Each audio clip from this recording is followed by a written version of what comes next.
spectrum analysis, a beam of infrared light goes through each molecule and produces a unique wavelength that acts like a chemical fingerprint. To get an accurate identification of the dress's contaminants, Phyllis extracts some of the unknown residue from the sample. And these are the results, and what it does is enhances the bands. It looks like there are at least two kinds of contaminants on the fabric. One is a protein-based material, the other is a fat material. Both are common, you find them everywhere. So we found that the dress is contaminated and those contaminants are common.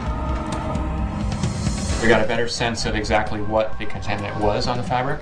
I can't tell whether they were human or not, but they were biologically probably related.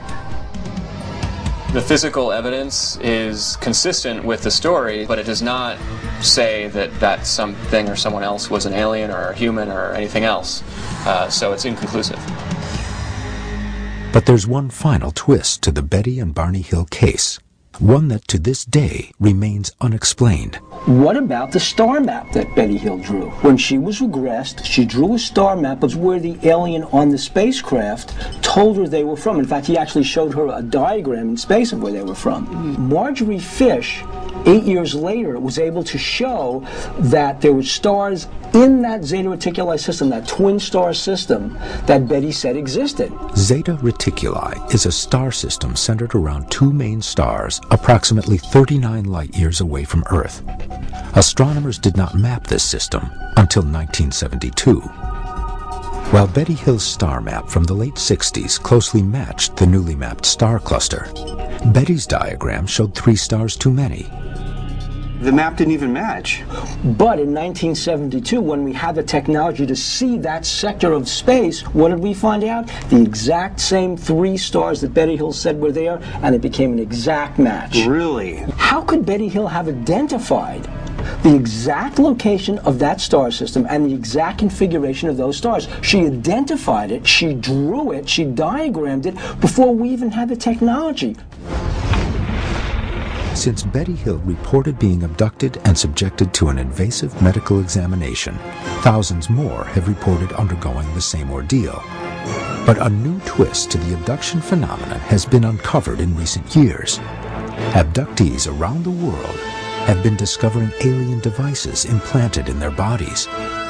This may be actual video of an alien implant inside a human body. The object is moving on its own. It's just freaky. Disturbing and invasive medical procedures have always been associated with reports of alien abduction. But in recent years, dozens of abductees have come forward with something else. They have told UFO researchers that their abduction memories have been followed by the discovery of unknown objects embedded in their flesh. The team interviews Tim Cullen of Yuma, Colorado. Colorado has long been a hotbed of UFO activity, according to researchers. On August 27, 1995, 21 witnesses in 13 locations around central Colorado reportedly see a massive cigar-shaped object performing incredible maneuvers. These sightings continue over the next 48 hours, making it one of the most important mass sightings in recent U.S. history. One witness actually captured this object on tape. Thank you. Tim has had several close sightings of a UFO and subsequently discovered a strange object implanted in his body. It began in May of 1978. I was coming home from Denver with my wife, and we were coming up Highway 59, and a UFO came down in front of us on the road. It was about 100 foot long, 20 foot wide, 10 foot high. Tim spotted the object on Highway 59, 12 miles outside of Yuma. The craft moved out here into this pasture, and I think it landed approximately out here in this area right here. And all of a sudden, just 2 lights come on, one right above the other, real bright. And it seemed like we sat there 4 or 5 minutes. And turned back to my wife and said, well, we might as well go to town. Then 4 years later, I found this piece of metal in my arm. There is no wound that would mark a point of entry, and Cullen had MRI scans prior to the UFO sighting, which proved that there was no metal in his arm at that time. So here it is. Here's the object. Looks like a couple of inches up from your wrist. The team consults with Dr. Roger Lear, a California-based surgeon. Dr. Lear has facilitated the removal of over a dozen objects from individuals who claim they had alien implants. Most of those alleged implants were never tested. Of those that were, all were found to be either of earthly origin or the tests were inconclusive. Is there any way this could be just a biological secretion of some sort, some deposit, a fatty Absolutely deposit? not, because the metals that are in this object are not secreted by the body. They're all foreign to the body. And you would say that if an object that size entered externally, there'd be a discernible entry wound. There's going to be some portal of entry. And we looked at his arm. There was no scar whatsoever. Yeah. Okay. Well, what I think is I'm getting a professional opinion of a medical doctor who's telling me that this is an anomalous object and that he's had 3 labs look at it, and all 3 of the labs said that this is a very unusual object. My main concern is that this is just a piece of metal that somehow got into Jim's body. Further, the object triggered no rejection or inflammatory reaction in Tim's body. In fact, upon removal, it was discovered that Tim's body had surrounded the implant with a large bundle of nerves, a highly anomalous reaction in response to the presence of foreign material. So you say there was tissue around this thing. Can we see the video? Sure. The object also displayed abnormal behaviors during its surgical removal.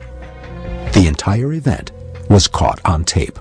This is the video of the operation? Look at the size of that pad, you see? Object, Yeah, there now, it is. here it Now is. look how it's moving away. See That's how what's it's moving away? There's your proof. Pat, you see that? The object is moving on its own. The tool isn't pushing look at it. It's moving inside Tim's arm. I can't be 100% convinced until we get a super close-up of this thing and there's just something completely bizarre in there that will blow me away and make me say, you know, this is an alien object. You don't know what it is, so let's see. We can see it moving around on the screen. Not actually. Now I paused it. You see, it's not actually touching it, right? It's away. So let's play it again. Okay. You see that it jumped again? It jumped again. It's jumping. Look how it's moving away. Hey, are you rolling now? Look. That's interesting. Look but at that. he's trying to. Well, that's pretty bizarre. It's moving on its own. What's making it move? It certainly isn't being touched by the hemostat. It's certainly being touched by anything else. There's no fluid there. You can't see anything fluid in the arm. It's simply moving through the tissue under its own power. I mean, I don't know what to think. I don't know what to think. If it's not fluid, then this thing is moving around by itself. Then I don't know what to think. It's just freaky. While the team finds Tim Cullen's evidence to be remarkable, there are even more recent and troubling cases of implants left behind after possible alien abductions. December 11th, 2007. A 49-year-old Pennsylvania man, Jeff Harvey, contacts the team. You know what? Let's get back to the office. Oh, come on. In 2001, he became seriously ill with what was diagnosed as heavy metal poisoning. Hop in. The cause of the poisoning was never determined. At the same time, he discovered some